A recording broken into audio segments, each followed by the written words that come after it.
ನಮಸ್ತೆ ಫ್ರೆಂಡ್ಸ್, ರಾಜ್ ಜಾಬ್ಸ್ಗೆ ಸ್ವಾಗತ.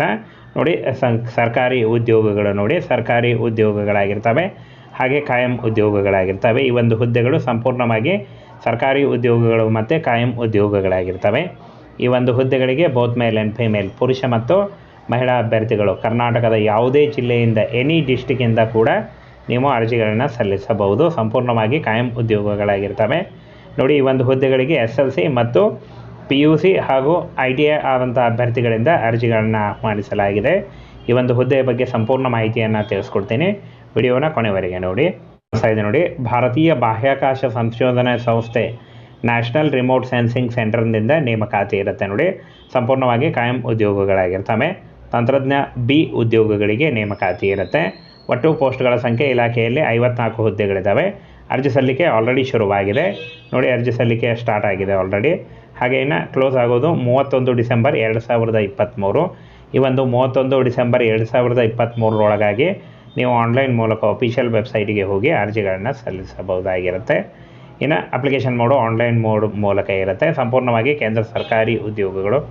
ಹಾಗೆ ಕರ್ನಾಟಕದವರು ಕೂಡ ಅರ್ಜಿಗಳನ್ನು ಸಲ್ಲಿಸಬಹುದು. ಕರ್ನಾಟಕದಿಂದ ಯಾವುದೇ ಜಿಲ್ಲೆಯಿಂದ ಕೂಡ ನೀವು ಅರ್ಜಿಗಳನ್ನು ಸಲ್ಲಿಸಿ. ಇನ್ನು ಆಯ್ಕೆ ಪ್ರಕ್ರಿಯೆ ಲಿಖಿತ ಪರೀಕ್ಷೆ ಮತ್ತು ಕೌಶಲ್ಯ ಪರೀಕ್ಷೆ ಮೂಲಕ ಆಯ್ಕೆಯನ್ನು ಮಾಡಿಕೊಳ್ಳಲಾಗುತ್ತೆ. ಇನ್ನು ಅಧಿಕೃತ ಜಾಲತಾಣ ನೋಡಿ, ಅಫಿಷಿಯಲ್ ವೆಬ್ಸೈಟು. ಈ ಒಂದು ಅಫಿಷಿಯಲ್ ವೆಬ್ಸೈಟಿಗೆ ಹೋಗಿ ನೀವು ಅರ್ಜಿಗಳನ್ನು ಸಲ್ಲಿಸಬಹುದು. ಇನ್ನು ಫ್ರೆಂಡ್ಸ್, ತಂತ್ರಜ್ಞ B ಉದ್ಯೋಗಗಳಾಗಿರ್ತವೆ. ಒಟ್ಟು ಪೋಸ್ಟ್ಗಳ ಸಂಖ್ಯೆ 54 ಪೋಸ್ಟ್ಗಳಿದ್ದಾವೆ. ನೋಡಿ, ಈ ಒಂದು ಹುದ್ದೆಗಳು 54 ಪೋಸ್ಟ್ಗಳಾಗಿರ್ತವೆ. ಇನ್ನು ಫ್ರೆಂಡ್ಸ್, ಈ ಒಂದು ಹುದ್ದೆಗಳಿಗೆ SLC ಮತ್ತು NCVT ITI ಆದಂಥ ಅಭ್ಯರ್ಥಿಗಳು ಅರ್ಜಿಗಳನ್ನು. ಇನ್ನು ವಯೋಮಿತಿಯನ್ನು ನೋಡೋದಾದರೆ 18 ವರ್ಷದಿಂದ 35 ವರ್ಷದ ಒಳಗಿನವರು ಅರ್ಜಿಗಳನ್ನು ಸಲ್ಲಿಸಬಹುದು.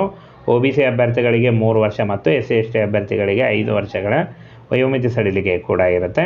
ಇನ್ನು ಪೇ ಸ್ಕೇಲನ್ನು ನೋಡೋದಾದರೆ 7 CPC ಪ್ರಕಾರ ಇಲ್ಲಿ ನೋಡಿ, ಮ್ಯಾಟ್ರಿಕ್ಸ್ನ 3ನೇ ಹಂತದ ಪ್ರಕಾರ 27,000ದಿಂದ 69,000ವರೆಗೆ ಪರ್ ಮಂತ್ ಸ್ಯಾಲ್ರಿ ಆಗಿರುತ್ತೆ. ನೋಡಿ, ತುಂಬ ಜನ ಕನ್ಫ್ಯೂಸ್ ಮಾಡ್ಕೋತೀರಾ, ಇದು ಟ್ರೈನಿಂಗ್ ಅಂತ. ಟ್ರೈನಿಂಗ್ ಎಲ್ಲ ಡೈರೆಕ್ಟ್ ನೇರ ಹುದ್ದೆಗಳಿರ್ತವೆ ಫ್ರೆಂಡ್ಸ್. ಇನ್ನೊಮ್ಮೆ ಹೇಳ್ತಾ ಇದ್ದೀನಿ, ಡೈರೆಕ್ಟಾಗಿ ನೇರ ಹುದ್ದೆಗಳು. ಇದು ಯಾವುದೇ ಥರ ಟ್ರೈನಿಂಗ್ ಇರಲ್ಲ, ನೇರ ಹುದ್ದೆಗಳಿರ್ತವೆ. ಲಿಖಿತ ಪರೀಕ್ಷೆ ಮತ್ತು ಕೌಶಲ್ಯ ಪರೀಕ್ಷೆ ಮೂಲಕ ಆಯ್ಕೆಯನ್ನು ಮಾಡಿಕೊಳ್ಳಲಾಗುತ್ತೆ.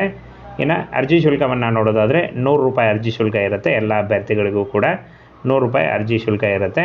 ಹಾಗೆ ಇನ್ನು ಫ್ರೆಂಡ್ಸ್, ಈ ಒಂದು 100 ರೂಪಾಯಿ ಅರ್ಜಿ ಶುಲ್ಕವನ್ನು ನೀವು ಆನ್ಲೈನ್ ಮೂಲಕ ಪಾವತಿ ಮಾಡ್ಬೋದು. ಹಾಗೆ ಇನ್ನು ಆನ್ಲೈನ್ ಮೂಲಕ ಅರ್ಜಿಗಳನ್ನು ಸಲ್ಲಿಸುವಾಗ ಆಧಾರ್ ಕಾರ್ಡ್ ಬೇಕಾಗುತ್ತೆ. ಹಾಗೆ ನಿಮ್ಮ ಒಂದು ಲೈಟ್ ಬ್ಯಾಕ್ಗ್ರೌಂಡ್ ಇರುವಂಥ ಒಂದು ಪಾಸ್ಪೋರ್ಟ್ ಅಳತೆಯ ಫೋಟೋ ಬೇಕಾಗುತ್ತೆ. ನಿಮ್ಮ ಎಜುಕೇಷನಲ್ ಡಾಕ್ಯುಮೆಂಟ್ಸ್ಗಳು ಹಾಗೆ ಕಾಸ್ಟ್ ಇನ್ಕಮ್ ಸರ್ಟಿಫಿಕೇಟ್ ಇಷ್ಟನ್ನು ತೆಗೆದುಕೊಂಡು ನೀವು ಆನ್ಲೈನ್ ಮೂಲಕ ಅಫಿಷಿಯಲ್ ವೆಬ್ಸೈಟ್ಗೆ ಹೋಗಿ ನೀವು ಅರ್ಜಿಗಳನ್ನು ಸಲ್ಲಿಸಬಹುದು.